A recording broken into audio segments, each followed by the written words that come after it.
저 약골 새끼 몇 대 쥐어박았더니 다리 병신됐다고 징징거리네. 사건의 시작은 3일 전 살을 애는 듯한 강원도 철원의 혹한기 훈련장이었다. 훈련을 마친 중대원들이 거친 숨을 몰아쉬며 정비하고 있을 때 병장 박태석은 군화발로 흙바닥에 주저앉은 동기 임성훈의 정강이를 툭툭 찼다. 야, 임성훈. 물. 박태석은 손 하나 까딱하지 않고 명령조로 말했다. 계급은 같은 병장이었지만 이 부대에서 박태석은 황제였고 임성훈은 노비나 다름없었다. 연대장의 아들이자 사단장의 조카라는 배경은 계급장보다 더 강력한 절대 권력이었다. 임성훈은 흑투성이가 된 손으로 급히 수통을 내밀었다. 여기 있습니다. 드십시오. 아, 씨발. 누가 미지근한 수통 물 처먹는데? 막 싸가서 시원한 이온 음료 가져오라고. 눈치가 없냐? 그러니 내가 고문관 소리 듣는 거야. 박태석이 수통을 손으로 거칠게 쳐냈다. 철제 수통이 바닥을 뒹굴며 요란한 소리를 냈다. 임성훈은 입술을 깨물며 고개를 숙였다. 죄송합니다. 지금 훈련 중이라 PX 이용이 불가능해서. 훈련 끝나면 바로 사다 드리겠습니다. 말대꾸하지 말라고 했지. 야, 엎드려. 박태석의 눈빛이 뱀처럼 차갑게 변했다. 주변의 간부들은 모두 철수한 상황. 아무도 말리는 사람은 없었다. 임성훈은 익숙한 공포에 떨며 차가운 땅바닥에 엎드려 뻗쳐 자세를 취했다. 박 병장님, 한 번만 봐주십시오. 오늘 몸 상태가 너무 안 좋습니다. 시끄러워. 넌 주둥이가 문제야. 박태석은 임성훈의 등 위로 올라타 군화발로 짓밟기 시작했다. 우리 아빠가 연대장인데 너 같은 흙수저 새끼가 감히 토를 달아? 영창 보내줘? 박태석은 임성훈의 등 위에서 널뛰기 하듯 점프했다. 한계에 다다른 임성훈의 팔이 부들부들 떨렸다. 그리고 비극은 순식간에 일어났다. 박태석이 균형을 잃은 척하며 체중을 실어 임성훈의 오른쪽 종아리를 뒤꿈치로 찍어 눌러버린 것이다. 우두둑. 섬뜩한 파열음이 연병장에 울려 퍼졌다. 끄악. 임성훈이 비명을 지르며 옆으로 쓰러졌다. 다리는 기이한 각도로 꺾여 있었다. 뭐야. 장난 좀 친 거 가지고 엄살은. 박태석은 쓰러진 임성훈의 귀에 대고 작게 속삭였다. 입 뻥긋하면 알지. 너랑 내 가족까지 군 생활 내내 지옥을 맛보게 해줄게. 그냥 넘어진 거야. 알았어? 그렇게 임성훈은 국군철원병원으로 후송되었다. 진단명은 우측 경골 및 비골 복합골절.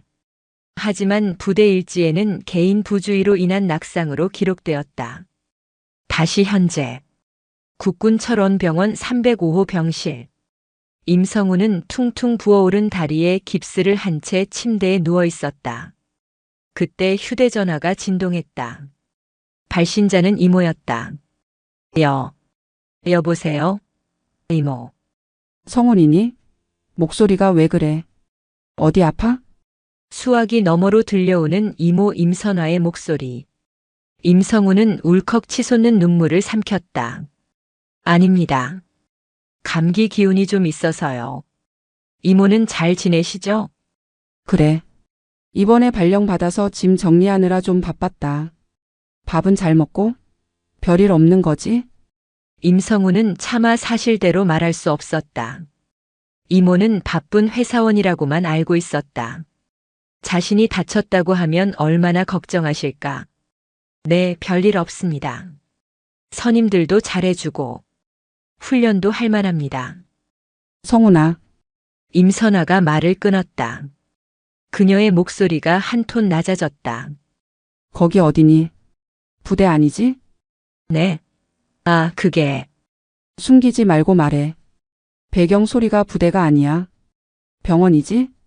임선화는 대한민국 육군 최연소 여성 중장이자 707 특수임무단 출신의 전설적인 인물이었다.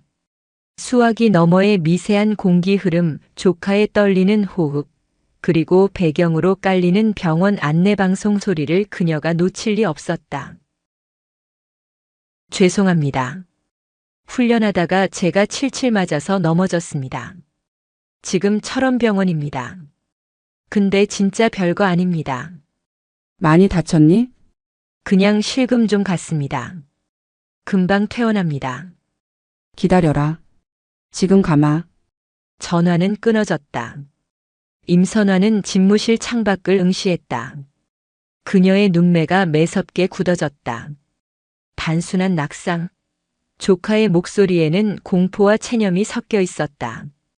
그것은 훈련장에서 다친 군인의 목소리가 아니었다.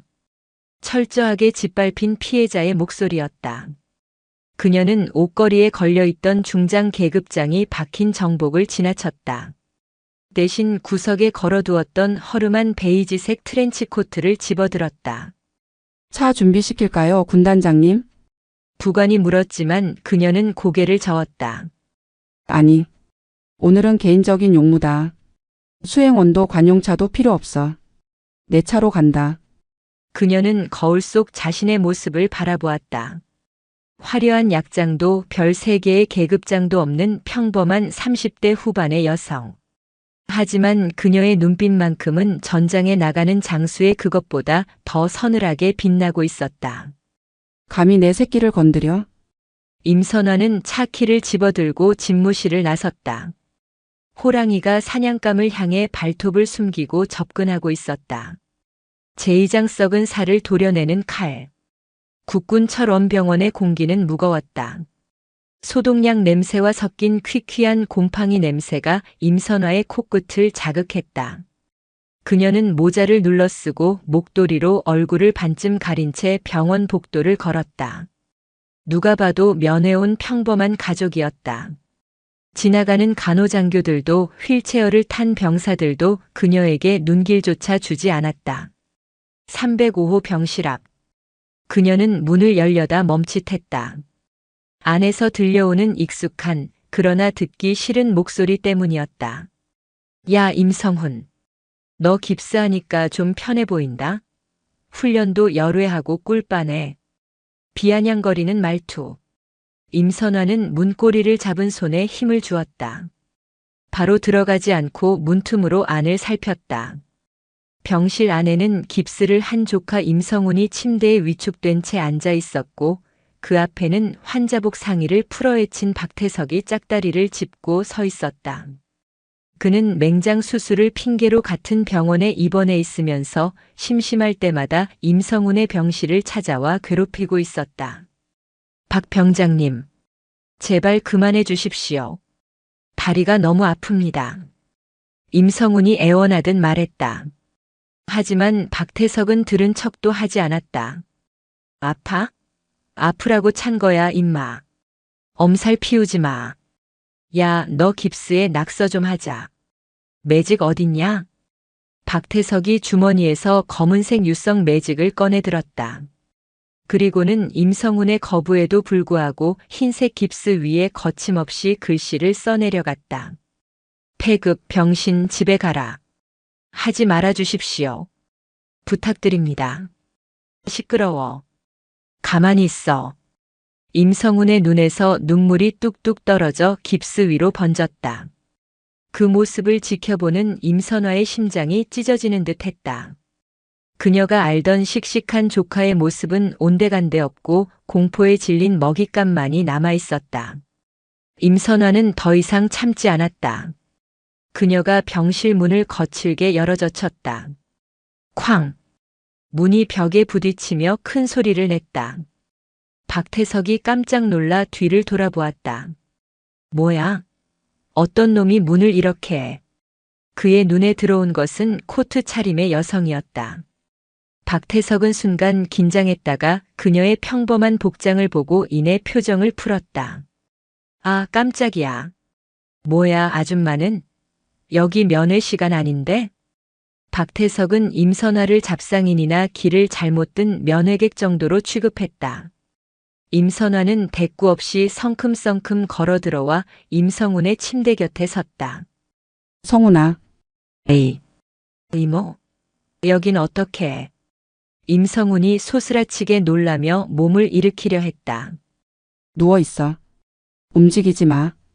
임선화는 조카의 어깨를 눌러 눕히고 천천히 고개를 돌려 박태석을 응시했다. 그녀의 눈동자는 감정을 완벽하게 배제한 채 차갑게 가라앉아 있었다. 자네가 내 조카 다리에 저런 낙서를 했나? 박태석은 임선화의 기세에 잠시 눌리는 듯 했으나 곧 특유의 오만함을 되찾았다. 아, 성훈이 이모 되십니까? 인사오지게 박습니다. 제가 성훈이 아끼는 선임 박태석입니다. 이거요. 다 전우회로 응원 메시지 적어준 겁니다. 군대 문화를 잘 모르시나 보네. 박태석이 뻔뻔하게 웃으며 매직 뚜껑을 닫았다. 전우회라. 뼈를 부러뜨리고 모욕을 주는 게 요즘 군대의 전우회인가 보지? 임선화의 직설적인 말에 박태석의 표정이 굳어졌다. 이 아줌마가 지금 무슨 소리를 하는 거야? 뼈를 부러뜨려? 성훈이가 지 혼자 자빠진 거라니까요. 안 그래, 성훈아? 박태석이 눈을 부라리며 임성훈을 노려보았다. 무언의 협박이었다. 임성훈은 고개를 푹 숙인 채 떨고 있었다. 네. 제가 넘어진 겁니다. 박 병장님 잘못 아닙니다. 조카의 비굴한 대답에 임선화의 가슴이 무너져 내렸다. 얼마나 괴롭혔으면 가족 앞에서도 저렇게 거짓말을 할까. 임선화는 180cm가 넘는 박태석의 앞을 가로막고 섰다. 협박하지 마. 내 눈은 못 속여. 그리고 자네 아까 복도에서 통화하는 거 다 들었네. 아버지가 연대장이라고 했던가? 박태석은 움찔했다. 들었으면 알겠네. 그래, 우리 아빠가 이 부대 연대장이다. 근데 뭐 어쩌라고. 아줌마가 찔러봤자야. 대개 조카 군생활 꼬이기 싫으면 조용히 입 닥치고 있는 게 좋을걸. 박태석이 손가락으로 임선화의 어깨를 툭툭 쳤다. 감히 육군 중장의 몸에 손을 댄 것이다. 임선화의 눈썹이 꿈틀했다. 손 치워. 그 손가락 부러지기 싫으면. 그녀의 목소리에는 진짜 배기 살기가 담겨 있었다. 박태석은 본능적으로 손을 거두었다. 등골이 오싹해지는 느낌이었다. 하지만 자존심이 상한 그는 얼굴을 붉히며 소리를 질렀다. 이 여자가 진짜. 야, 너 지금 나 협박했냐? 아빠한테 전화해서 헌병대 부르라고 해야지. 그는 보란 듯이 스피커폰을 켰다. 아빠. 나야. 병원에 웬 미친 여자가 와서 행패를 부려. 나보고 손가락을 부러뜨리겠다느니 뭐라느니 난리도 아니야. 빨리 와서 좀 해결해줘. 수화기 너머로 다급한 남자의 목소리가 들려왔다. 뭐? 어떤 년이 감히 내 아들을 협박해? 내가 지금 병원장 만나러 와 있으니까 금방 간다. 꼼짝 말고 기다리라고 해. 전화가 끊어지자 박태석이 의기양양하게 웃었다. 들었지? 우리 아빠 연대장님 지금 바로 오신단다. 아줌마 이제 큰일 났어. 임성훈이 파랗게 질린 얼굴로 임선화의 옷자락을 잡았다. 이모, 제발 가세요. 연대장님 오시면 진짜 큰일 나요. 저 사람들은 법도 안 통하는 사람들이에요. 임선화는 조카의 손을 따뜻하게 감싸주었다. 걱정 마라. 법이 안 통하면 군법으로 다스리면 돼. 그때 복도 끝에서부터 구둣발 소리가 요란하게 들려왔다. 비켜. 다 비켜. 병실 문이 다시 한번 거칠게 열렸다. 말끔한 전투복 차림에 무궁화 3개가 박힌 계급장을 단 중년 남성이 수행원들을 대동하고 들이닥쳤다. 제3보 병사단 예하 연대장 박철우 대령이었다. 그는 병실에 들어서자마자 살기등등한 눈으로 주위를 둘러보았다. 그리고 침대 앞에 서 있는 임선화를 발견했다. 내년이냐? 내 아들에게 협박질을 했다는 게. 박철우가 임선화를 향해 성큼성큼 다가왔다. 그의 뒤로 완전 군장을 한 헌병 2명이 따라 들어와 병실 입구를 막아섰다. 박태석이 쪼르르 아버지 뒤로 숨으며 비릿한 웃음을 지었다. 아빠, 저 여자야. 꼴에 자존심은 있어서 사과도 안 해. 박철우는 임선화의 코앞까지 다가와 위압적으로 내려다보았다. 사복을 입은 그녀를 그저 평범한 민간인으로 판단한 것이었다. 어디서 굴러먹던 개뼈다귀인지는 몰라도 오늘 임자 제대로 만났다. 내 아들 털끝이라도 건드렸으면 넌 오늘 이 병원에서 못 나갈 줄 알아. 박철우의 고함에 병실 창문이 흔들릴 정도였다. 하지만 그 폭풍의 한가운데 서 있는 임선화는 미동조차 하지 않았다. 오히려 그녀는 아주 천천히 입꼬리를 올리며 차갑게 미소 지었다. 개뼈다귀라. 자네 말을 참 함부로 하는군. 그 대단하신 연대장 계급장 오늘이 마지막일 수도 있는데 말이야. 박철우 대령의 얼굴이 시뻘겋게 달아올랐다.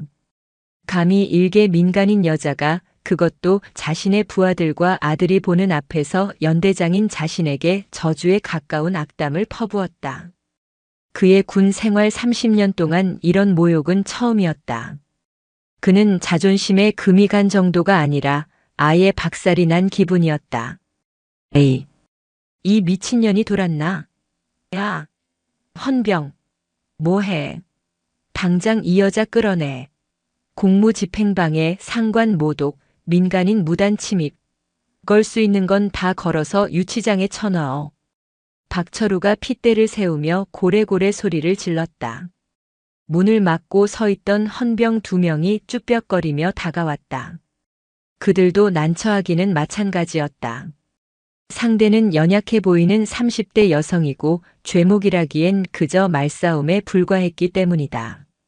하지만 연대장의 명령은 곧 법이었다. 저 아주머니, 죄송하지만 나가주셔야겠습니다. 더 이러시면 저희가 힘을 쓸 수밖에 없습니다. 헌병 중 하나가 임선화의 팔을 잡으려 손을 뻗었다. 그 순간이었다. 탁! 임선화가 헌병의 손목을 가볍게 쳐냈다. 아주 짧고 간결한 동작이었지만 헌병의 손목은 마치 쇠몽둥이에 맞은 듯 튕겨나갔다. 헌병이 손목을 부여잡고 신음했다. 단순한 타격이 아니었다. 관절의 급소를 정확히 노린 707 특수임무단 시절 몸에 밴 실전 격투술이었다. 임선화는 차가운 눈으로 헌병들을 쏘아보았다. 군인의 손은 국민을 지키라고 있는 것이다. 엄한 민간인 여자 팔 비틀라고 있는 게 아니야. 헌병들은 압도되었다. 사복을 입고 있었지만 그녀에게서 뿜어져 나오는 기세는 훈련소 교관보다 더 살벌했다. 그들은 뒷걸음질 치며 연대장의 눈치를 살폈다. 박철우는 기가 막혔다. 이것 봐라. 이제는 헌병한테까지 손찌검을 해. 너 오늘 아주 끝을 보자. 내가 널 콩밥 먹게 해줄 테니까. 박철우가 직접 나서려 했다. 그는 덩치가 컸고 비록 배가 나왔지만 오랜 군 생활로 힘 꽤나 쓴다는 자부심이 있었다. 그가 위협적으로 임선화의 멱살을 잡으려 손을 뻗었다. 이모, 안 돼요. 도망가세요. 침대에 누워있던 임성훈이 울부짖으며 몸을 날렸다. 부러진 다리의 고통도 잊은 채 그는 이모를 보호하기 위해 침대에서 굴러떨어지며 박철우의 다리를 붙잡았다. 연대장님, 제가 잘못했습니다. 저희 이모는 아무것도 모릅니다. 제발 용서해 주십시오. 제가 시키는 대로 다 하겠습니다. 영창이든 뭐든 다 가겠습니다. 임성훈은 바닥에 엎드려 박철우의 군화발에 매달렸다. 깁스한 다리가 바닥에 부딪혀 둔탁한 소리를 냈지만 그는 아픔을 느낄 겨를도 없었다. 오로지 자신의 유일한 혈육인 이모가 자신 때문에 전과자가 되는 것을 막아야 한다는 생각뿐이었다. 박철우는 자신의 다리를 붙잡고 늘어지는 임성훈을 벌레 보듯 내려다보았다. 이거 안 나? 이 새끼가 미쳤나? 퍽. 박철우가 가차없이 임성훈의 어깨를 발로 걷어찼다. 임성훈이 비명을 지르며 나뒹굴었다. 성훈아. 임선화의 눈이 뒤집혔다. 그녀의 이성이 끊어지는 소리가 들리는 듯 했다. 그녀는 순식간에 박철우와의 거리를 좁혔다. 짐승만도 못한 놈. 임선화의 손이 번개처럼 박철우의 멱살을 움켜쥐었다. 그리고는 그대로 밀어붙여 그를 병실 벽에 처박았다. 쿵! 육중한 소리와 함께 박철우의 몸이 벽에 강하게 부딪혔다. 100kg이 넘는 거구인 박철우가 50kg 남짓한 여성의 힘에 속절없이 밀린 것이다. 박철우는 숨이 턱 막혔다. 멱살을 쥔 임선화의 악력은 인간의 것이 아니었다. 마치 강철 집게가 목을 조르는 듯 했다. 커헉. 너 뭐야? 박철우의 눈동자가 흔들렸다.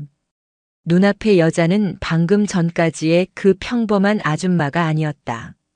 살기를 띤 눈빛은 사람을 죽여본 자만이 가질 수 있는 그것이었다. 내 조카 건드리지 말라고 했을 텐데. 귀가 먹었나 아니면 대가리가 장식인가? 임선화는 박철우의 귀에 대고 으르렁거렸다. 뒤에서 구경하던 박태석은 입을 떡 벌린 채 얼어붙었고 헌병들도 감히 끼어들 엄두를 내지 못했다. 박철우는 공포와 분노가 뒤섞인 기묘한 감정을 느꼈다. 하지만 그는 여전히 자신이 갑이라고 믿었다. 너 이거 안나? 내가 누군지 알아? 사단장님 동생이야. 이 부대 주인이라고. 박철우가 발버둥 쳤지만 임선화는 꿈쩍도 하지 않았다. 사단장? 그래, 그 잘난 형님 한번 불러보지. 동생이 민간인 여자한테 제압당해서 꼴사납게 벽에 붙어 있다고 이르란 말이야. 임선화가 멱살을 쥔 손을 획 밀치며 그를 놓아주었다. 박철우는 콜록거리며 바닥에 주저앉았다. 옷매무새가 헝클어지고 체면이 구겨질 대로 구겨졌다. 그는 도끼 어린 눈으로 임선화를 노려보며 주머니에서 휴대전화를 꺼냈다. 그래. 내가 죽고 싶어서 환장했구나. 형님. 아니, 사단장님 오시면 넌 진짜 죽은 목숨이야. 사살 명령이 내려져도 할 말 없는 줄 알아. 박철우는 떨리는 손으로 단축번호 1번을 눌렀다. 형님. 접니다. 철우입니다. 아니, 지금 병원에서 웬 미친 여자가 저를 폭행하고 난동을 부리고 있습니다. 네. 헌병들도 제압당했습니다. 총이라도 쏴야 할 판입니다. 네. 빨리 좀 와주십시오. 태석이도 지금 인질로 잡히기 직전입니다. 그는 잊지도 않은 사실까지 섞어가며 과장되게 보고했다. 전화를 끄는 박철우는 다시 기세가 등등해졌다. 들었지? 사단장님 지금 근처 골프장에 계시다가 바로 오신단다. 넌 이제 끝났어. 헌병대장이 아니라 헌병대 할아버지가 와도 넌 못 구해줘. 박태석도 덩달아 신이 났다. 아줌마 진짜 깡 하나는 좋네. 우리 큰아빠 성격 불같은 거 모르지? 별 2개가 뜨면 이 병원 전체가 뒤집어지는 거야. 아까 나한테 손가락 부러뜨린다 어쩐다 했지? 아줌마 손가락 10개 다 부러질 준비나 해. 임선화는 그들의 비웃음을 무시하고 바닥에 쓰러진 임성훈에게 다가갔다.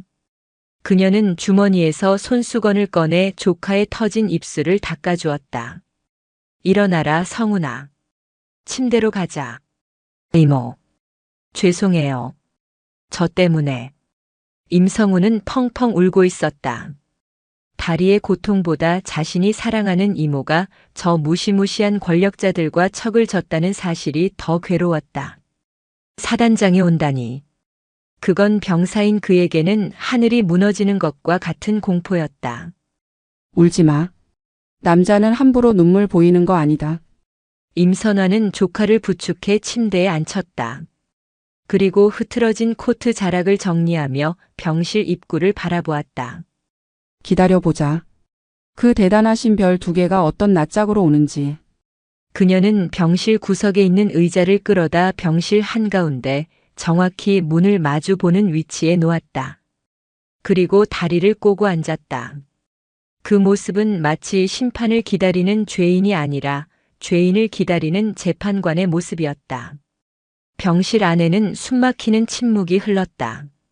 박철우와 박태석은 구석에서 킬킬거리며 임선화의 최후를 상상했고 헌병들은 문 밖에서 안절부절 못하며 서성거렸다. 임성훈만이 공포에 질려 이불을 움켜쥐고 있었다. 임선화는 눈을 감고 지난 707 시절을 떠올렸다. 테러범들에게 인질이 잡혔던 수많은 작전들. 그때마다 그녀는 냉철한 판단력과 압도적인 무력으로 상황을 정리했다. 지금 이 상황도 다르지 않았다. 다만 인질이 사랑하는 조카이고 테러범이 군복을 입은 양아치들이라는 점이 다를 뿐이었다. 썩은 살은 도려내야지. 아프더라도 확실하게. 그녀가 나직하게 중얼거렸다.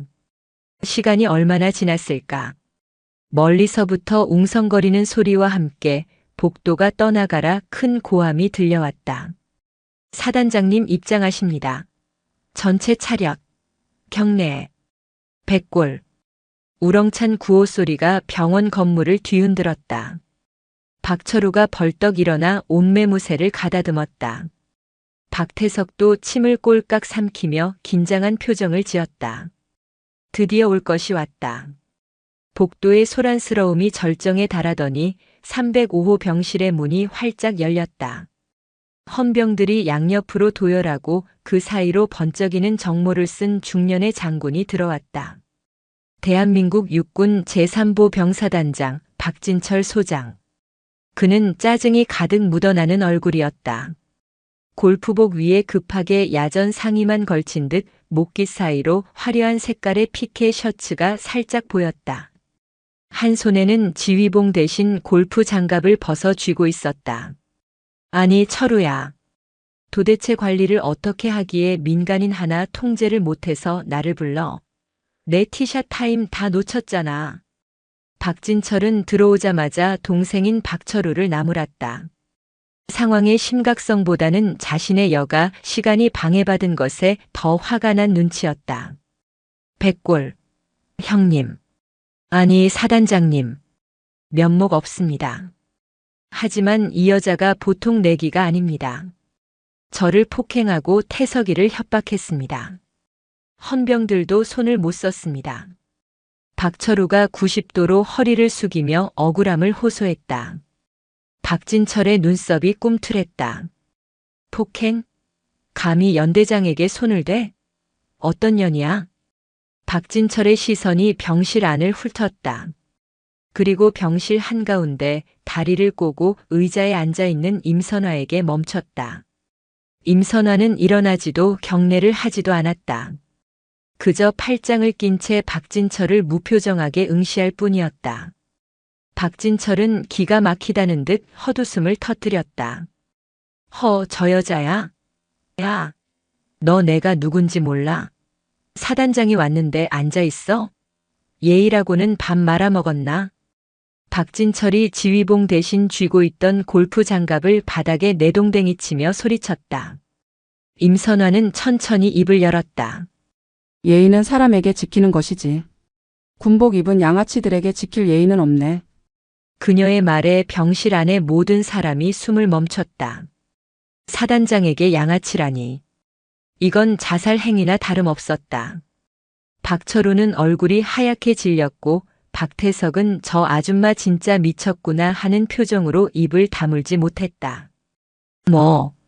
뭐라? 양아치? 박진철의 얼굴이 불그락푸르락해졌다. 이게 진짜 간덩이가 부었구나. 야, 헌병대장 어디 있어? 당장 이 여자 수갑 채워. 내가 직접 군사법원에 넘겨서 평생 감방에서 썩게 만들어줄 테니까. 사단장의 불호령에 뒤따라 들어온 헌병대 소령이 당황하며 앞으로 나섰다.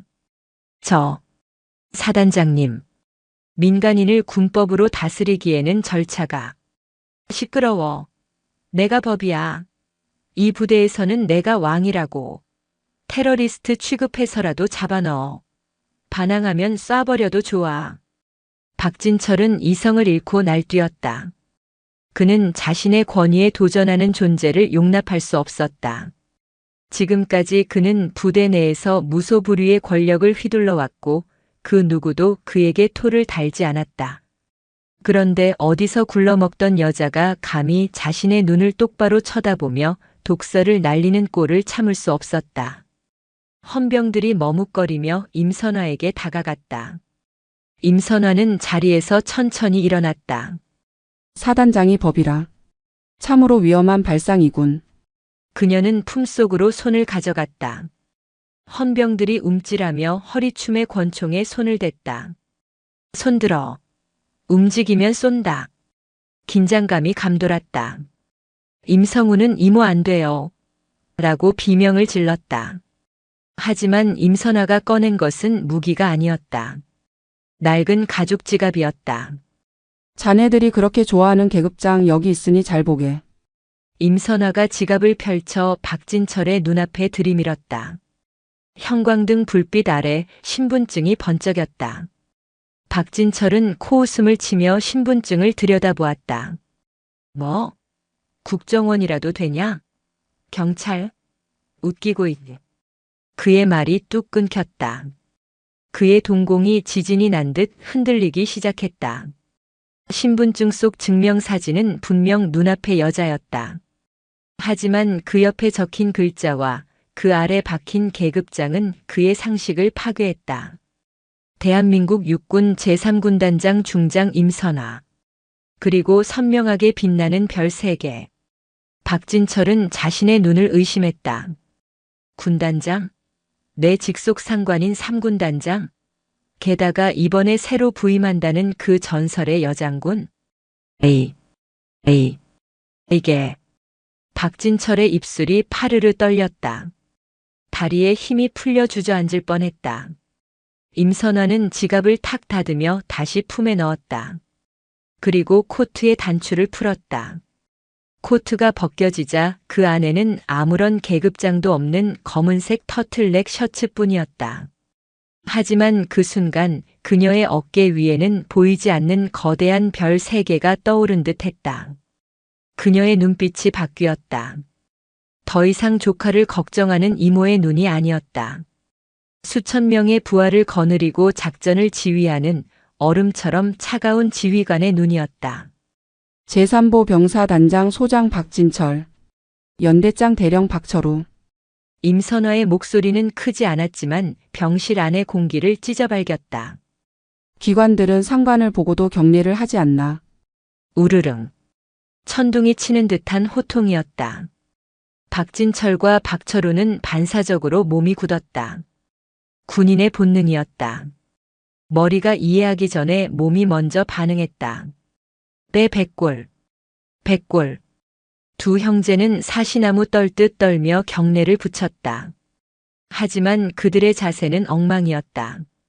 공포에 질려 손끝이 머리에 닿지도 못하고 허공에서 덜덜거렸다. 상황을 이해하지 못한 박태성만이 멍하니 서 있다가 아버지와 큰아버지가 경례하는 모습을 보고 기겁을 했다. 아, 아빠, 큰아빠, 왜 그래요? 저 여자가 뭔데? 닥쳐. 이 새끼야. 대가리 박아. 박철우가 박태석의 뒤통수를 후려 갈겼다. 박태석은 바닥에 머리를 쳐박았다. 임선화는 천천히 박진철 앞으로 걸어갔다. 그녀는 박진철의 삐져나온 피케 셔츠 깃을 손가락으로 튕겼다. 근무 시간에 골프라. 아주 팔자들이 늘어졌군. 전방 부대 사단장이 위수 지역을 이탈해? 그것도 모자라 민간인을 상대로 총기를 사용하라는 명령을 내려. 죽을 죄를 지었습니다. 군단장님, 저는 군단장님이신 줄 꿈에도 모르고. 박진철은 식은땀을 비오듯 흘리며 변명하려 했다.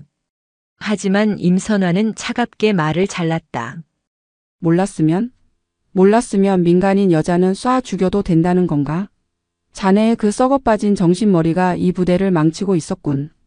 임선화는 고개를 돌려 박철우를 바라보았다. 그리고 연대장. 자식 교육을 아주 훌륭하게 시켰어. 아비의 계급을 믿고 전우의 다리를 부러뜨리는 괴물을 키워냈으니 말이야. 박철우는 무릎을 꿇었다. 군단장님, 제발 한 번만 살려주십시오. 제가 자식을 잘못 키웠습니다. 제발. 살려달라고?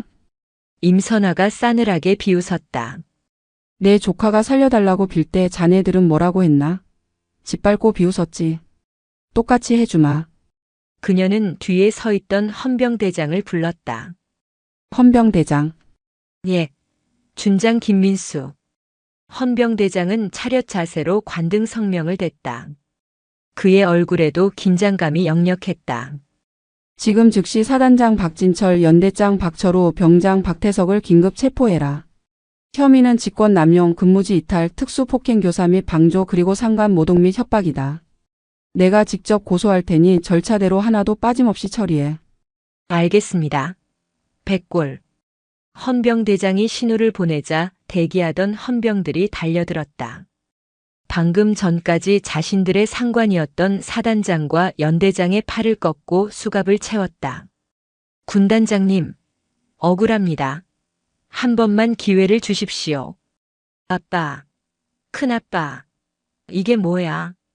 박진철과 박철우, 박태석이 울부짖으며 끌려나갔다. 그들의 비명소리가 복도를 타고 멀어졌다. 병실 안에는 폭풍이 지나간 듯한 고요함만이 남았다. 임선화는 깊은 한숨을 내쉬었다. 긴장이 풀린 듯 어깨가 조금 내려갔다.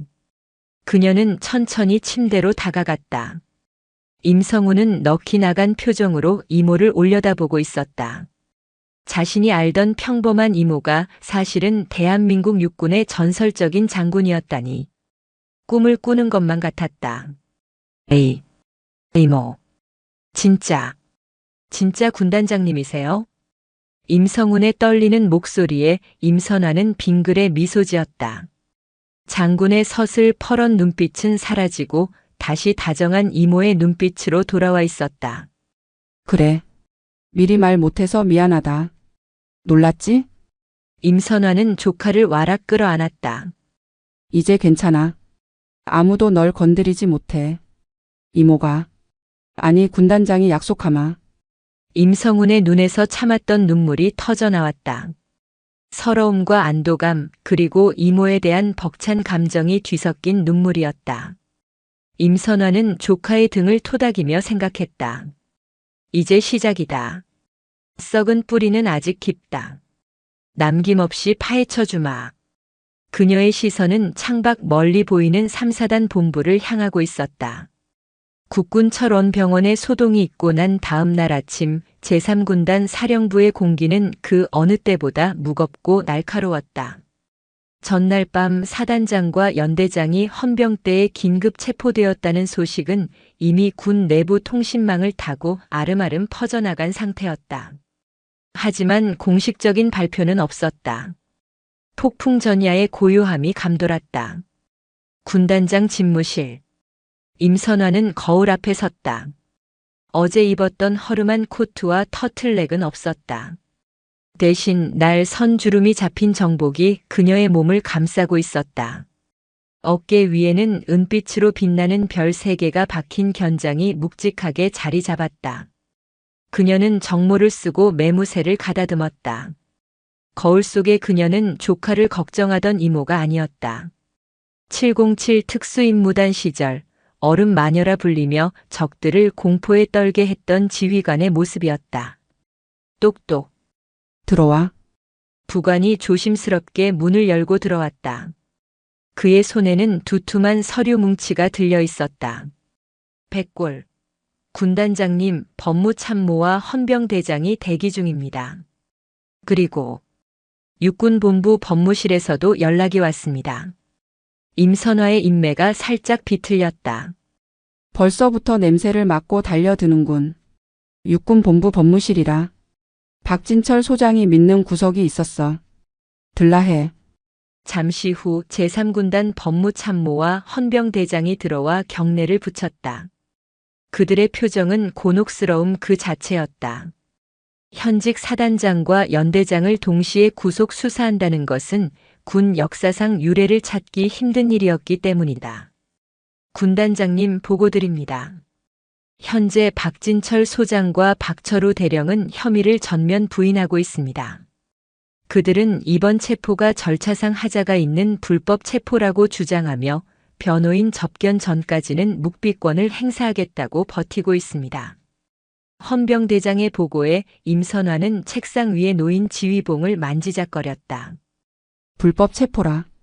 내가 직접 현장에서 목격하고 지시한 체포가 불법이라는 건가?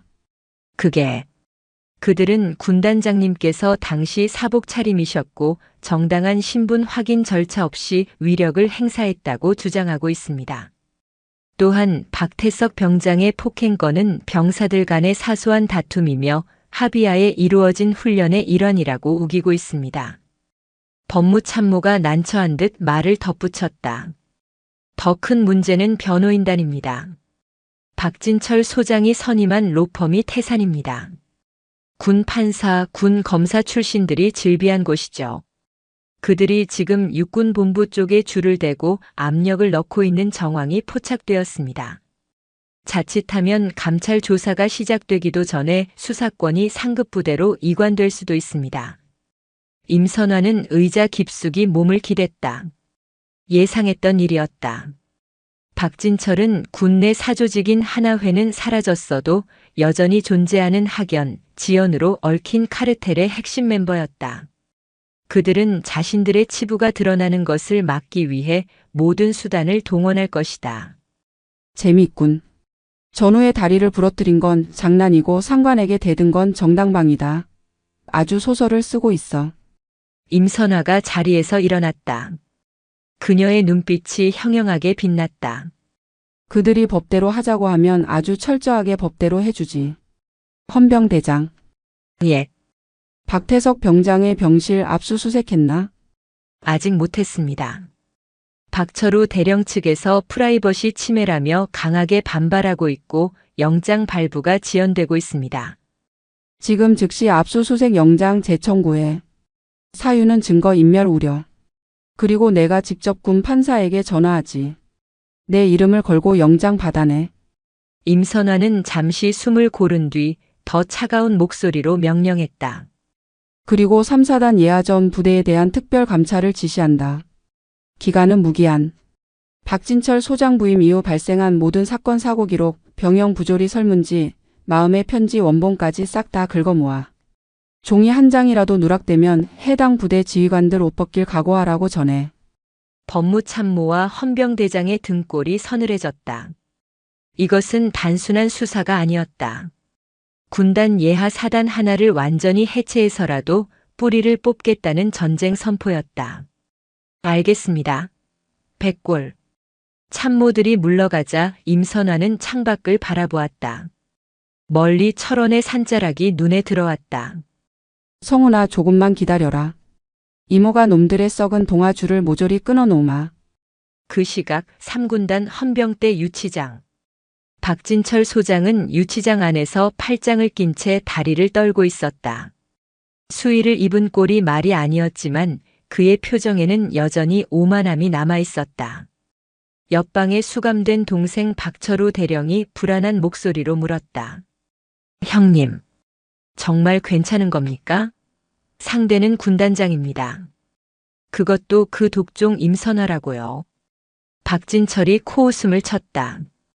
야, 쫄지 마. 임선화? 걔가 707 출신이면 뭐해. 군대는 정치가 움직이는 거야. 내가 육군본부 인사참모부장한테 벌써 연락해놨어. 태산 변호사들이 곧 도착할 거다. 임선화 그년이 감정적으로 일 처리했다고 몰아가면 오히려 그년이 역풍 맞게 되어 있어. 박진철은 확신하고 있었다. 군대라는 조직은 시끄러운 것을 싫어한다. 삼성 장군이 이성 장군을 구속했다는 스캔들은 군 전체의 명예를 실추시키는 일이다. 윗선에서는 적당히 덮고 싶어 할 것이고 자신은 그 틈을 파고들어 빠져나갈 수 있다고 믿었다. 태석이 녀석이 좀 문제긴 한데 그건 김상병이랑 애들 입단속시키면 돼. 훈련 중에 사고였다고 입만 맞추면 증거 불충분으로 풀려날 거야. 임성훈 그 새끼만 조용히 시키면 되는데. 박철우가 눈을 번뜩였다. 성훈이 놈 부모가 없지 않습니까? 임선화가 이모라지만 우리가 합의금 두둑하게 챙겨준다고 회유하면 넘어오지 않을까요? 멍청한 놈.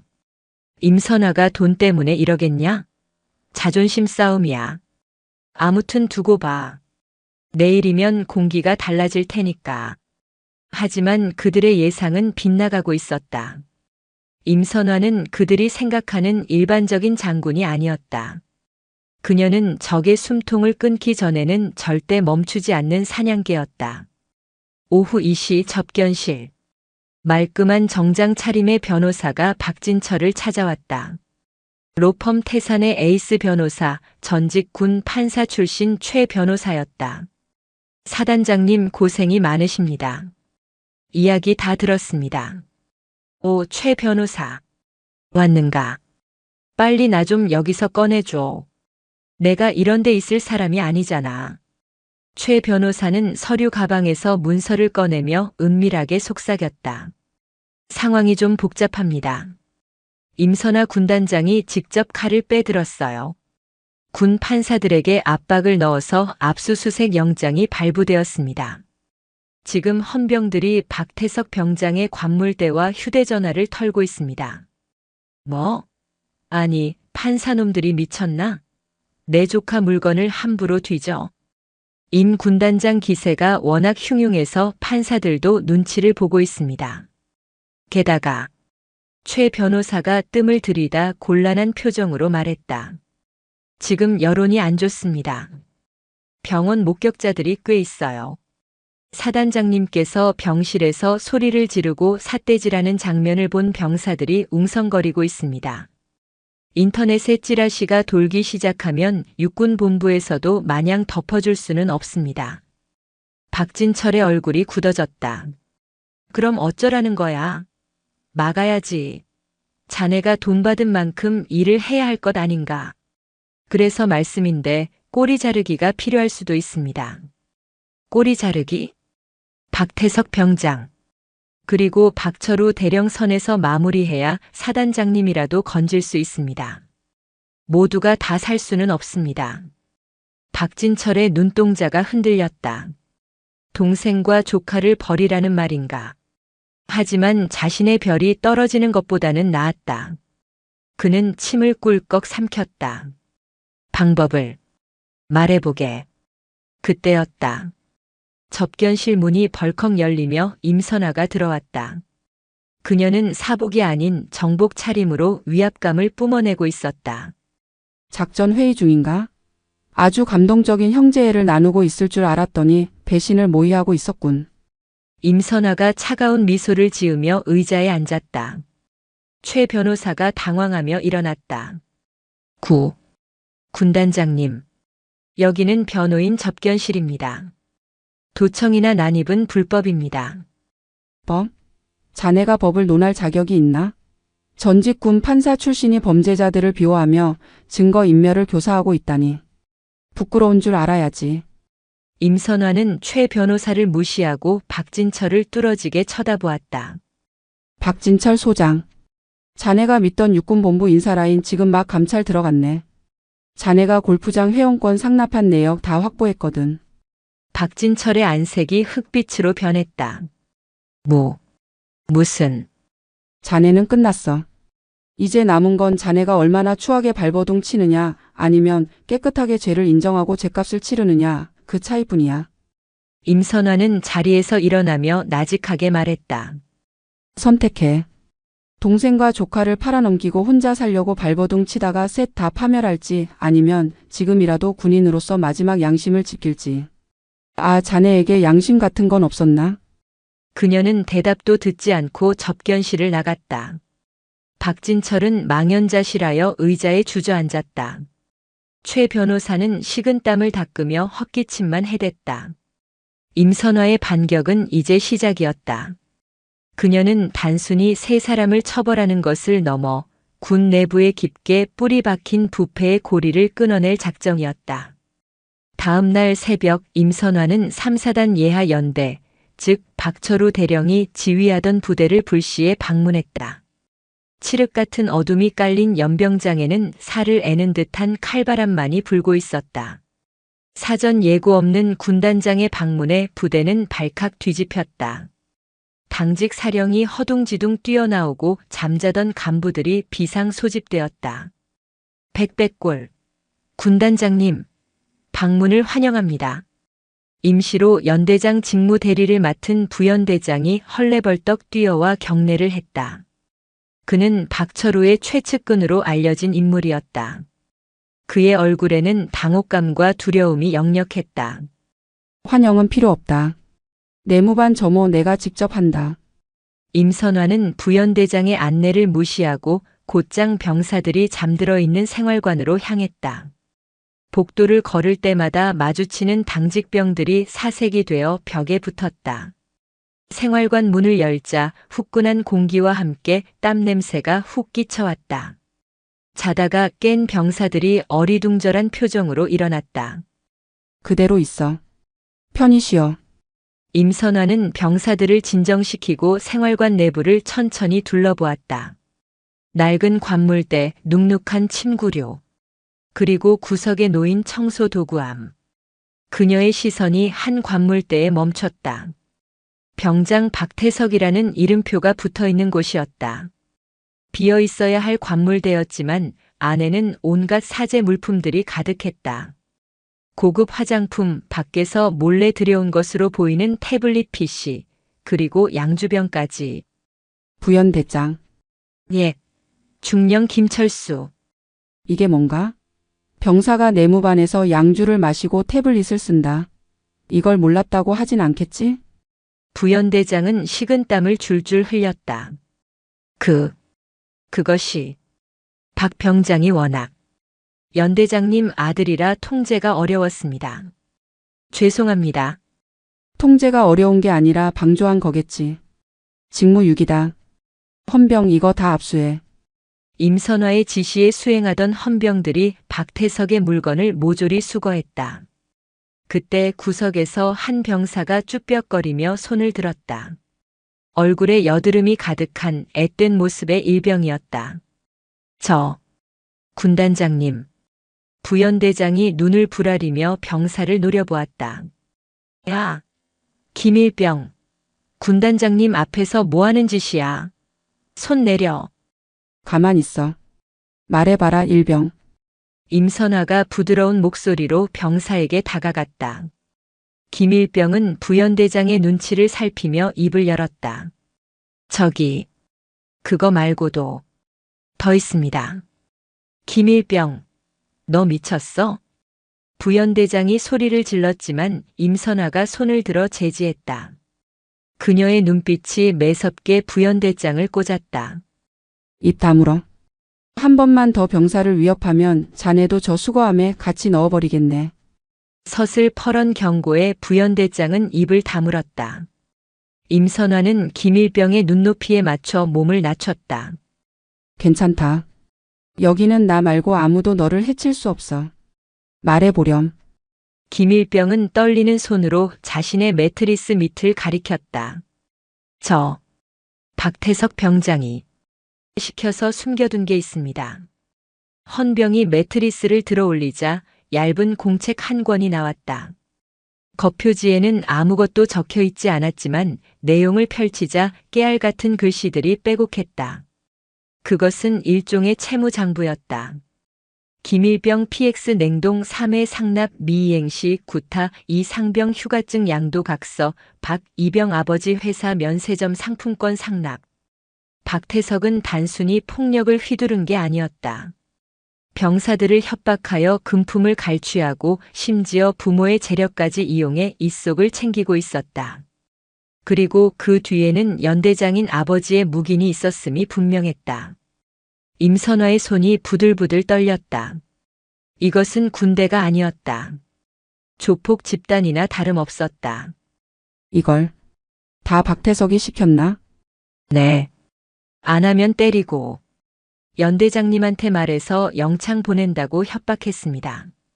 저희는 너무 무서웠습니다. 김일병이 울먹이자 주변에 있던 다른 병사들도 하나둘씩 용기를 내기 시작했다. 군단장님 저도 있습니다. 제 관물대 뒤에 저는 세탁실 천장에 숨겨두라고 했습니다. 본물 터지듯 증언이 쏟아져 나왔다. 오랫동안 억눌려왔던 공포가 군단장이라는 거대한 보호막 앞에서 터져나온 것이다. 병사들은 앞다투어 박태석과 간부들의 비리를 고발했다.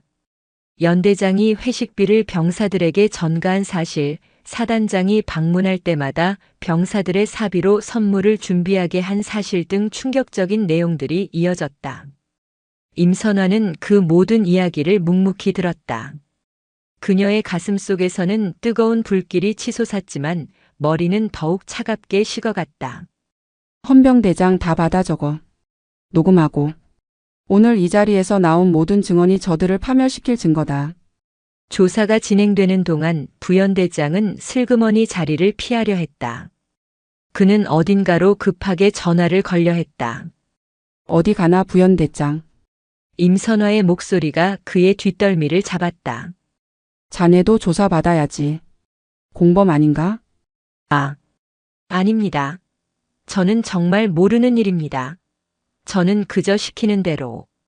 시키는 대로 불의를 행한 것도 죄다.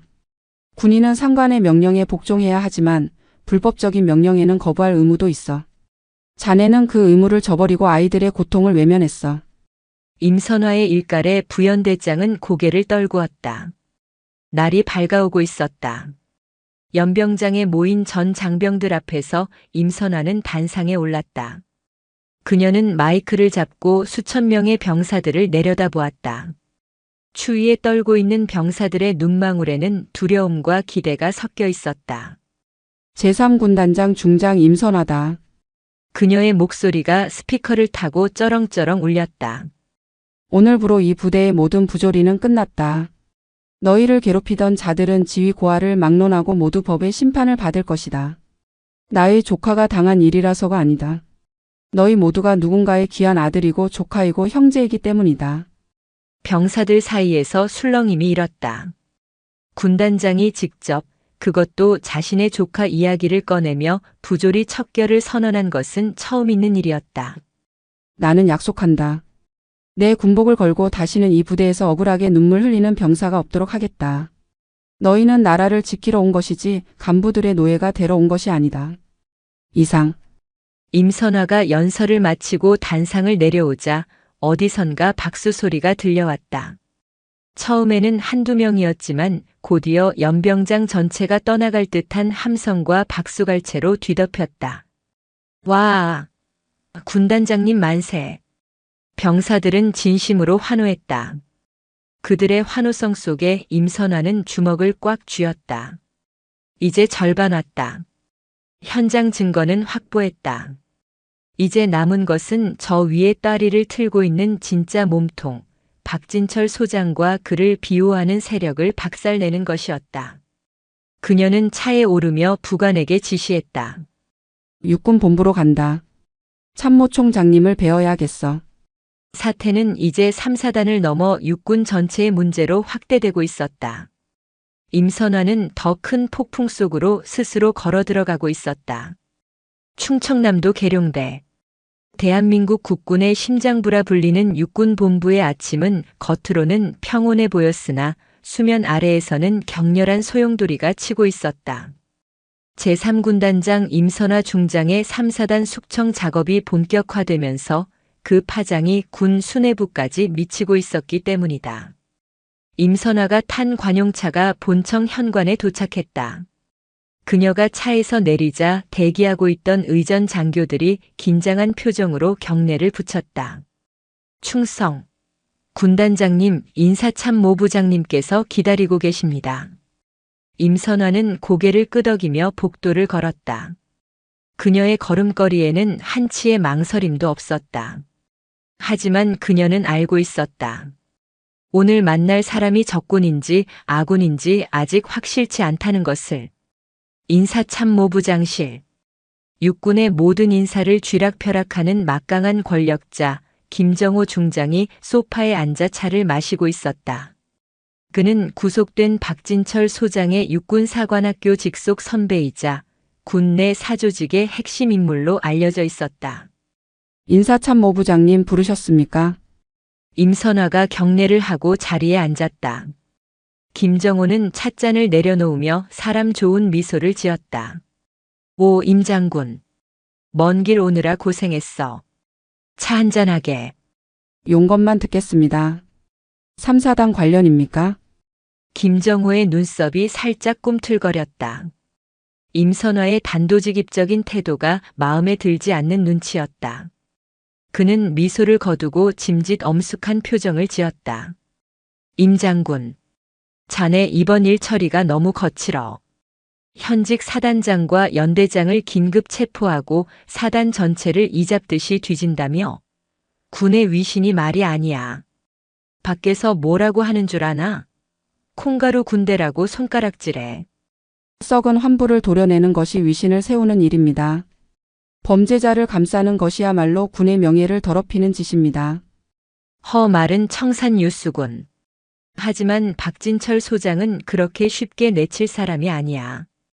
그 친구 군내에 따르는 후배들도 많고 정치권. 아니. 윗선에서도 좋게 보는 인재야. 이번 한 번만 덮고 가자고. 박 소장이 옷 벗는 선에서 마무리하고 형사처벌은 면하게 해주게. 자네 조카한테는 섭섭지 않게 보상하겠다고 하더군. 역시나였다. 회유와 압박. 김정호는 박진철을 보호하기 위해 자신을 부른 것이었다. 임선화는 차갑게 웃었다. 보상이라. 제 조카의 부러진 다리와 짓밟힌 자존심을 돈으로 환산할 수 있다고 생각하십니까? 그리고 3, 4단 병사들이 당한 그 수많은 갈취와 폭행은 얼마로 막으실 겁니까? 저는 타협하러 온 것이 아닙니다. 인사참모부장님께서도 이 일에 연루되어 있지 않다면 손을 떼시는 게 좋을 겁니다. 제 칼끝은 성역이 없습니다. 김정호의 얼굴이 붉게 달아올랐다. 이봐, 임선화. 자네 지금 선배한테 협박하는 건가? 3군 단장 자리가 영원할 것 같아? 내가 마음만 먹으면 자네 옷 벗기는 건 일도 아니야. 협박이 아닙니다. 충고입니다. 그리고 제 군복은 국가가 입혀준 것이지 부장님이 입혀준 게 아닙니다. 부끄러운 줄 아십시오. 임선화는 자리를 박차고 일어났다. 뒤에서 김정호가 거기 서지 못해. 라고 고래고래 소리를 질렀지만 그녀는 뒤도 돌아보지 않고 나왔다. 하지만 진짜 위기는 그 뒤에 찾아왔다. 임선화가 계룡대를 빠져나와 부대로 복귀하던 중 부관이 다급하게 태블릿 PC를 내밀었다. 군단장님, 큰일 났습니다. 지금 인터넷에 기사가 떴습니다. 화면에는 자극적인 제목의 속보가 떠 있었다. 단독 여성 군단장의 갑질, 내 조카 건드렸다며 사단장 폭행 및 감금 논란. 기사 내용은 교묘하게 왜곡되어 있었다. 임선화가 조카의 부상을 핑계로 병원에 난입해 무고한 연대장과 사단장에게 폭력을 행사했고 헌병을 동원해 불법 감금했다는 것이었다. 박태석의 가혹행위나 비리에 대한 내용은 쏙 빠져 있었다. 심지어 임선화가 박철우 대령의 멱살을 잡고 있는 폐쇄회로 화면 캡처 사진까지 첨부되어 있었다. 전후 사정을 모르는 사람이 보면 영락없는 고위장성의 폐악질이었다. 댓글창은 이미 난리가 났다. 별 달았다고 눈에 뵈는 게 없나 보네. 사적인 감정으로 사단장을 구속해? 미쳤네. 여자가 장군 되니까 군대가 개판이다. 임선화의 눈매가 가늘어졌다. 법무법인 태산과 김정호 라인의 합작품이 분명했다. 여론을 이용해 자신을 매장시키고 수사의 정당성을 훼손하려는 수작이었다. 비열한 놈들. 임선화는 태블릿을 덮었다. 차 돌려. 네. 어디로 갑니까? 서울로 간다. 국방부 브리핑룸. 하지만 군단장님. 상부의 허가 없이 언론 접촉을 하시면 징계를 받으실 수도. 지금 불이 났는데 허가받고 물 뿌리나? 내가 직접 끈다. 그리고 헌병 대장에게 연락해. 어제 확보한 장부와 병사들 진술 영상, 원본 파일 가지고 국방부로 오라고 해. 임선화는 피하지 않았다. 그들이 진흙탕 싸움을 걸어왔다면 기꺼이 진흙탕에 들어가 놈들의 목을 비틀어버릴 작정이었다. 2시간 후 국방부 브리핑룸. 갑작스러운 기자회견 예고에 수많은 취재진이 몰려들었다. 카메라 플래시가 쉴 새 없이 터지는 가운데 임선아가 단상에 섰다. 그녀의 정복 차림은 단정했고 표정은 비장했다. 제3군단장 임선아입니다. 그녀는 준비된 원고를 읽지 않았다. 대신 정면의 카메라를 똑바로 응시했다. 조금 전 보도된 기사는 악의적인 허위 사실입니다. 저는 오늘 이 자리에서 진실을 밝히고 우리 군에 기생하는 암적인 존재들을 고발하기 위해 섰습니다. 기자석이 술렁거렸다. 임선화는 헌병대장이 가져온 자료를 화면에 띄웠다. 화면에는 3사단 연대 내무반에서 발견된 상납 장부와 모자이크 처리된 병사들의 피 맺힌 증언 영상이 재생되었다. 박태석이 병사들을 어떻게 괴롭혔는지, 간부들이 이를 어떻게 묵인하고 착취했는지 적나라한 실태가 공개되었다. 그리고 결정적인 증거 박태석과 박철우 대령의 통화 녹음 파일이 재생되었다. 아빠, 그년이 나 협박해. 빨리 와서 처리해줘. 내가 가서 밟아줄 테니 걱정 마라. 기자회견장은 충격에 휩싸였다. 갑질 장군이라는 프레임은 순식간에 깨졌다. 대신 부패한 군벌 가족의 민낯이 드러났다. 저는 조카의 이모로서 분노했지만 지금은 대한민국 장군으로서 분노합니다. 권력을 사유화하고 부하를 노예처럼 부리는 자들은 군인이 아닙니다. 제 군복을 걸고 맹세합니다. 이 사건의 배후에 누가 있든 지위 고하를 막론하고 끝까지 추적하여 법의 심판대 위에 세우겠습니다. 임선화의 당당한 선언은 생중계로 전국에 퍼져나갔다. 여론은 순식간에 반전되었다. 참군인 사이다 장군이라는 댓글이 폭주하기 시작했다. 육군본부 인사참모부장실에서 텔레비전을 지켜보던 김정호 중장은 찻잔을 집어 던졌다. 저 독종이 기어코 이를 저질러. 이제 돌이킬 수 없었다. 임선아가 쏘아 올린 공은 거대한 눈덩이가 되어 굴러가기 시작했다. 국방부 브리핑의 여파는 강력했다. 국방부 장관이 직접 철저한 수사를 지시했고 육군본부 감찰실이 아닌 국방부 조사본부가 투입되었다. 김정호 중장을 비롯한 비호 세력은 몸을 사리며 꼬리를 내렸다. 이제 남은 것은 구속된 세 사람 박진철, 박철우, 박태석을 신문하여 혐의를 입증하고 죗값을 치르게 하는 것이었다. 3군단 헌병대 조사실. 임선화는 직접 취조실로 들어갔다. 맞은편에는 수의를 입은 박철우가 앉아 있었다. 하루 만에 10년은 늙은 듯 초췌한 모습이었다. 박철우 대령. 아니 이제 곧 전역하게 될 민간인 박철우 씨라고 불러야 하나? 임선화가 맞은편에 앉으며 서류를 툭 던졌다. 나는 모르는 일이야. 태석이가 애들을 괴롭힌 건지 혼자 한 짓이고 나는 바빠서 신경을 못 썼을 뿐이라고. 직무유기는 인정하지만 폭행교사는 아니야. 박철우는 여전히 발뺌하고 있었다. 자신의 아들을 꼬리 자르기 해서라도 본인은 살아남겠다는 심산이었다. 참 추하군. 자식 핑계를 대다니. 그런데 이거 어쩌나. 자네 아들 박태석이 옆방에서 아주 술술 불고 있던데. 임선화는 거짓말을 했다. 사실 박태석은 겁에 질려 울기만 할 뿐 제대로 된 진술을 하지 못하고 있었다. 하지만 박철우에게는 이 한마디가 치명타였다. 뭐라고? 태석이가 뭐라고 했는데? 자네가 시켰다고 하더군.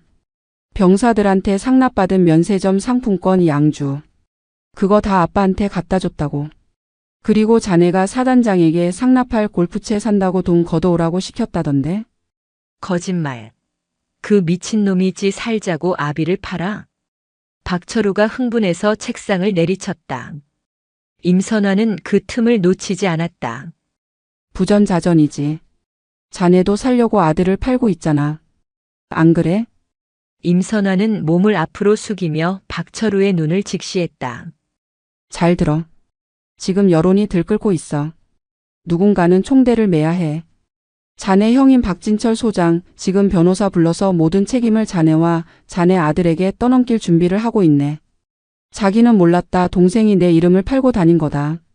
이렇게 말이야. 형님이. 그럴 리가 없어. 그럴 리가 없어? 아까 김정호 중장도 손 떼더군. 썩은 동아줄은 이미 끊어졌어. 자네 혼자 독박 쓰고 감옥에서 10년 썩을 텐가? 아니면 지금이라도 형의 비리를 불고 정상 참작이라도 받을 텐가? 선택해. 이것은 707 시절 임선화가 대테러 협상에서 주로 쓰던 죄수의 딜레마 전술이었다. 신뢰가 없는 범죄 집단은 이익 앞에서 반드시 분열하게 되어 있었다. 박철우의 눈동자가 심하게 흔들렸다. 형에 대한 믿음과 본인의 안위 사이에서 갈등하는 기색이 역력했다. 시간이 없어. 5분 뒤면 박진철 소장을 소환할 거야.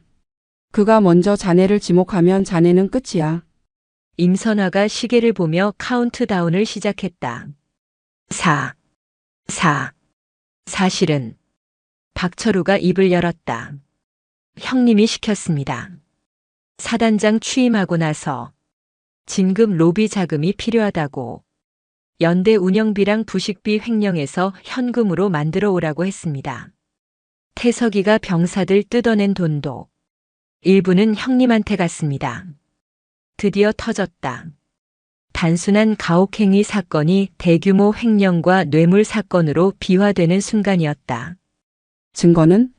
제 개인 금고에 있습니다.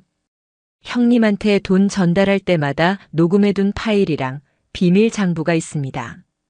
그거 드리면 저는 좀 선처해 주시는 겁니까? 임선화는 차갑게 대답했다.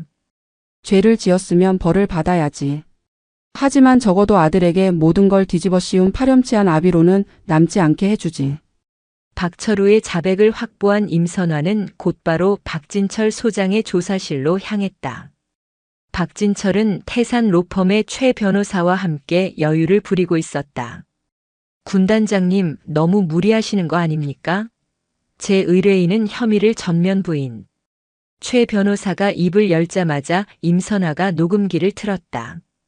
형님, 이번에 거둔 돈입니다. 5천만 원입니다.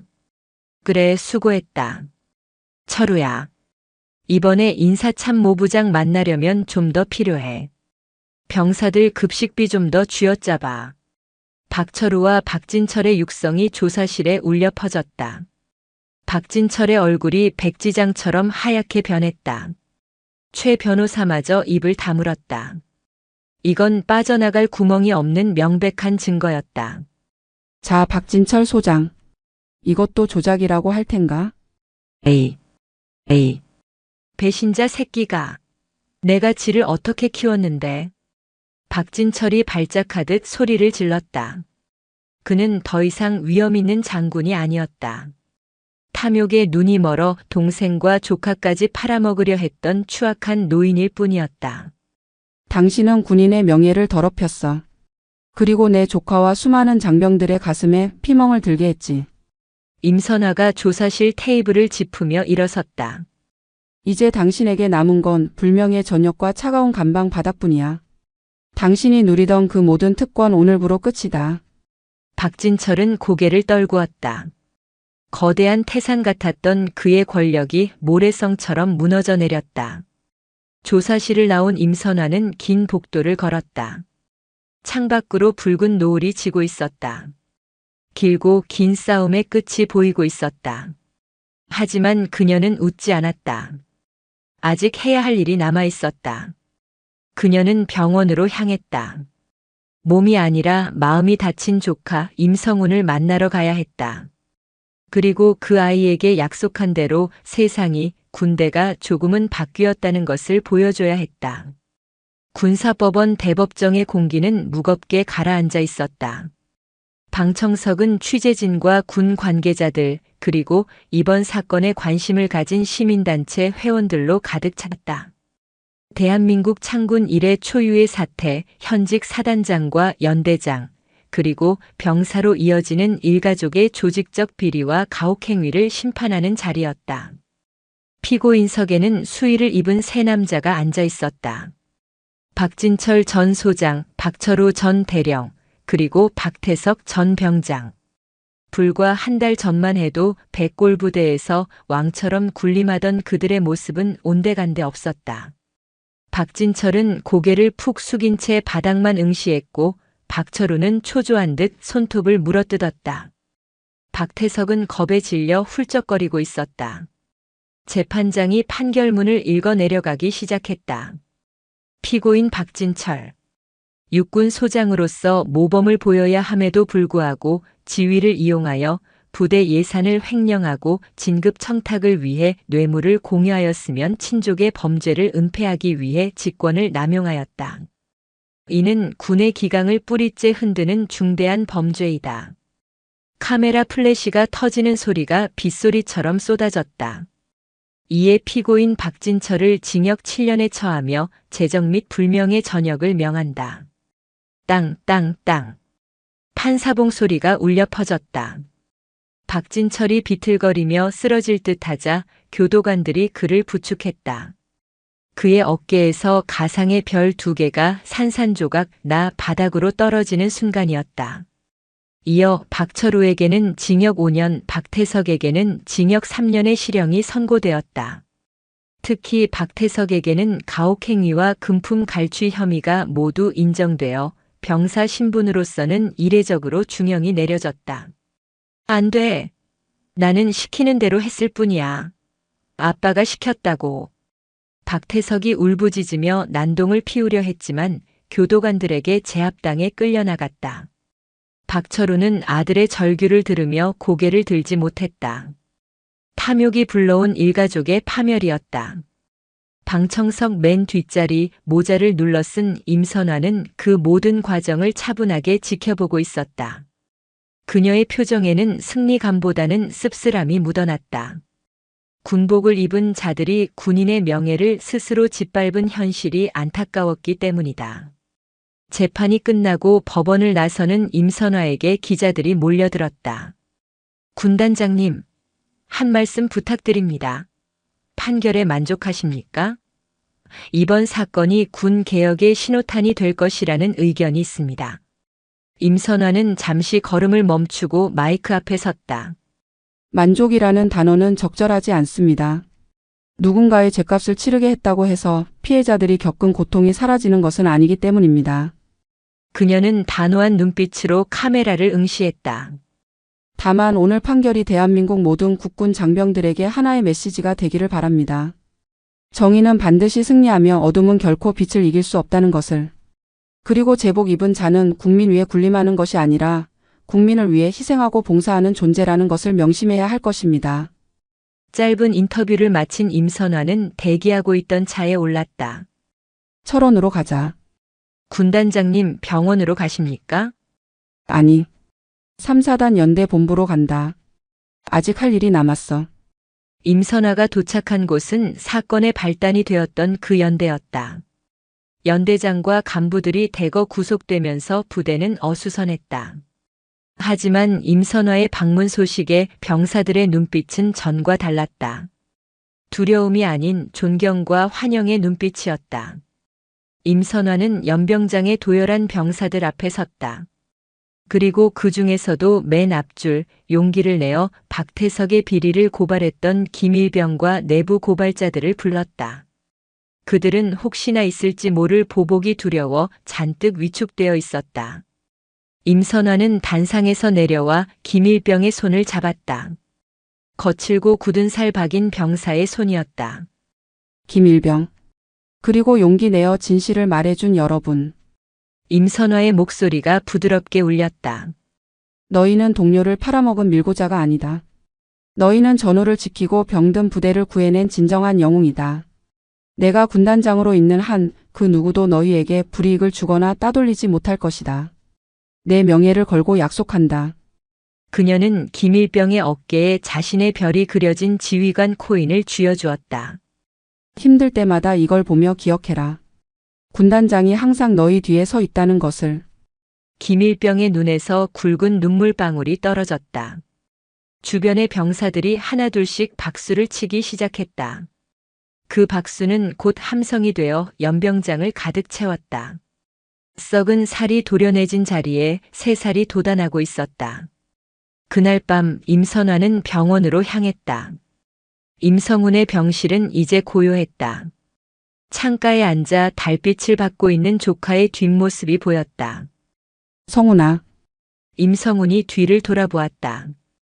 퉁퉁 부었던 얼굴은 많이 가라앉았고 깁스한 다리도 제법 익숙해 보였다. 이모, 뉴스 봤어요. 다 끝난 거죠? 임선화는 침대 옆에 앉아 조카의 머리를 쓰다듬었다. 그래. 다 끝났다. 놈들은 감옥에 갔고 부대는 정상화되고 있어. 다시는 그런 일이 없을 거야. 임성훈은 한참 동안 이모의 얼굴을 바라보다가 어렵게 입을 열었다. 이모, 저 군대가 무서웠어요. 힘 있는 사람들은 맘대로 하고 저 같은 사람은 맞아도 참아야 하고. 그게 군대인 줄 알았어요. 임선화의 가슴이 욱신거렸다. 그런데 이모를 보고 그리고 오늘 판결을 보고 알았어요. 나쁜 건 군대가 아니라 그 사람들이었다는 걸요. 임성훈이 희미하게 웃었다. 고마워요, 이모. 아니, 군단장님. 저를 그리고 우리 부대를 지켜주셔서요. 임선화는 눈시울이 뜨거워지는 것을 참으며 조카의 손을 꼭 잡았다. 미안하다. 더 일찍 알아채지 못해서. 이제 푹 쉬어.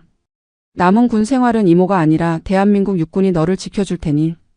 창밖에는 차가운 겨울 바람이 불고 있었지만 병실 안은 그 어느 때보다 따뜻했다. 길고 길었던 싸움의 밤이 지나고 있었다. 계절이 바뀌었다. 철원에 매서운 칼바람이 잦아들고 산자락마다 연분홍 진달래가 피어오르는 봄이 왔다. 얼어붙었던 한탄강의 물줄기가 풀리듯 제3보 병사단에도 따뜻한 기운이 감돌았다. 오늘은 임성훈이 전역하는 날이었다. 본래 의가사 제대를 할 수도 있었지만 임성훈은 끝까지 만기 전역을 고집했다. 재활 치료를 마치고 부대로 복귀해 남은 복무 기간을 행정병으로 성실히 채운 것이다. 도망치듯 떠나기보다 당당하게 마침표를 찍고 싶다는 그의 의지였다. 위병소 앞. 전역하는 병사들이 동기들과 행가래를 치며 환호성을 지르고 있었다. 임성훈도 밝은 표정으로 위병소를 걸어 나왔다. 다리에는 더 이상 깁스가 없었지만 아직 걸음걸이는 조금 조심스러웠다. 하지만 그의 표정만큼은 그 누구보다 당당했다. 성훈아, 고생했다. 연락해라. 임 병장님 나가서 꼭 성공하십시오. 후임들이 손을 흔들며 배웅했다. 예전처럼 괴롭힘이나 눈치를 주는 모습은 찾아볼 수 없었다. 임성훈은 후임들을 향해 씩씩하게 손을 흔들어 주었다. 위병소를 빠져나온 임성훈이 두리번거렸다. 가족들이 마중 나오기로 되어 있었다. 그때 검은색 세단 한 대가 미끄러지듯 다가와 섰다. 창문이 내려가고 선글라스를 낀 여성이 고개를 내밀었다. 타라 민간인. 임선화였다. 오늘은 군복이 아닌 세련된 베이지색 트렌치 코트에 스카프를 두른 사복 차림이었다. 하지만 그 특유의 카리스마는 여전했다. 이모, 와, 진짜 오셨네요. 바쁘실 텐데. 임성훈이 활짝 웃으며 조수석에 올라탔다. 내 새끼가 전역하는데 군단장이 안 오면 쓰나. 오늘 휴가 냈다. 맛있는 거 먹으러 가자. 차는 철원의 국도를 시원하게 달렸다. 창문을 열자 봄바람이 차 안으로 밀려 들어왔다. 임성훈은 창밖으로 지나가는 부대의 풍경을 바라보았다. 지긋지긋했던 곳, 죽고 싶을 만큼 힘들었던 곳. 하지만 이제는 극복해낸 추억의 장소가 되었다. 이모, 저 사실 복귀하고 나서 좀 걱정했거든요. 애들이 저를 내부 고발자라고 싫어하면 어쩌나 해서요. 그래서? 싫어하더냐? 아니요. 오히려 고맙다고 하더라고요. 저 덕분에 악습이 사라져서 살 것 같다고. 김일병은 저 갈 때 울기까지 했어요. 임선화가 흐뭇하게 미소 지었다. 그게 정상이야. 용기는 전염되는 법이거든. 내가 쏘아 올린 작은 공이 부대 전체를 바꾼 거야. 넌 자랑스러운 내 조카이자 훌륭한 군인이었다. 헤헤, 군단장님한테 칭찬받으니까 기분 좋은데요? 임성훈이 쑥스러운 듯 코를 문질렀다. 차는 어느새 한적한 산사 입구에 도착했다. 지리산은 아니었지만 철원 근교의 고즈넉한 사찰이었다. 밥 먹기 전에 잠시 들를 곳이 있다.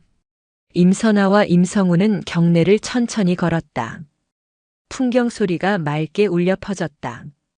임선아는 대웅전 앞에 서서 합장했다. 임성훈도 따라 손을 모았다. 성훈아, 군대에서 겪은 일 잊으라고는 안 하겠다. 하지만 그 기억이 너를 갉아먹는 상처가 아니라 앞으로 세상을 살아가는데 필요한 단단한 굳은 살이 되었으면 좋겠구나. 임선아는 조카를 바라보며 진심 어린 조언을 건넸다. 그녀 역시 숱한 전장을 누비며 몸과 마음의 상처를 입었지만 그것을 극복하고 지금의 자리에 섰다. 조카도 그러기를 바랐다. 네, 이모. 저 이제 안 도망칠 거예요. 박태석 그 자식. 아니, 그 사람들 보면서 배웠어요. 힘은 약한 사람 괴롭히라고 있는 게 아니라 지키라고 있는 거라는 걸요. 저도 이모처럼 멋진 어른이 될게요. 임성훈의 눈빛은 더 이상 3개월 전 병실에서 떨던 그 눈빛이 아니었다. 단단하게 여물어 있었다. 임선화는 그런 조카가 대견해서 어깨를 감싸 안았다. 그래. 그거면 됐다. 이제 가자. 내가 좋아하는 삼겹살 사주마. 소주도 한잔 할까? 오, 콜입니다. 군단장님이 사주시는 술 영광입니다. 두 사람은 서로를 마주보며 환하게 웃었다. 봄 햇살이 두 사람의 어깨 위로 따스하게 내려앉았다. 사찰을 내려오는 길 임선화의 휴대전화가 울렸다. 부관이었다. 김소령. 무슨 일이야? 군단장님 죄송합니다. 휴가 중이신데 급한 보고가 들어왔습니다. 육군본부에서 차기 작전 사령관 후보로 군단장님을 추천했다고 합니다. 복귀하셔서 검토하셔야 할 것 같습니다. 임선화는 피식 웃었다. 쉴 틈을 주지 않는 군대였다. 알았다. 저녁 먹고 복귀한다고 전해. 그리고 그녀는 잠시 뜸을 들이다가 멀리 앞서 걷고 있는 조카의 뒷모습을 바라보며 말했다. 나 없는 동안 부대 관리 잘해라. 병사들 밥 잘 챙겨 먹이고 아픈 놈 없는지 수시로 확인하고. 알겠나? 예, 알겠습니다. 충성. 전화를 끄는 임선화는 깊게 숨을 들이마셨다. 맑고 상쾌한 공기였다. 그녀는 다시 전장으로 돌아갈 것이다. 하지만 이제는 외롭지 않았다. 자신이 지켜낸 정의가 그리고 자신이 구해낸 병사들이 그녀의 등 뒤를 든든하게 받쳐주고 있을 테니까. 성훈아, 같이 가. 임선화가 가벼운 발걸음으로 조카를 향해 뛰어갔다. 트렌치코트 자락이 봄바람에 날개처럼 휘날렸다. 그녀의 얼굴에 핀 미소는 그 어떤 훈장보다 아름답게 빛나고 있었다. 진정한 별은 어깨 위가 아니라 사람의 마음 속에서 빛나는 법이다. 그녀는 오늘 그 사실을 다시 한번 확인했다.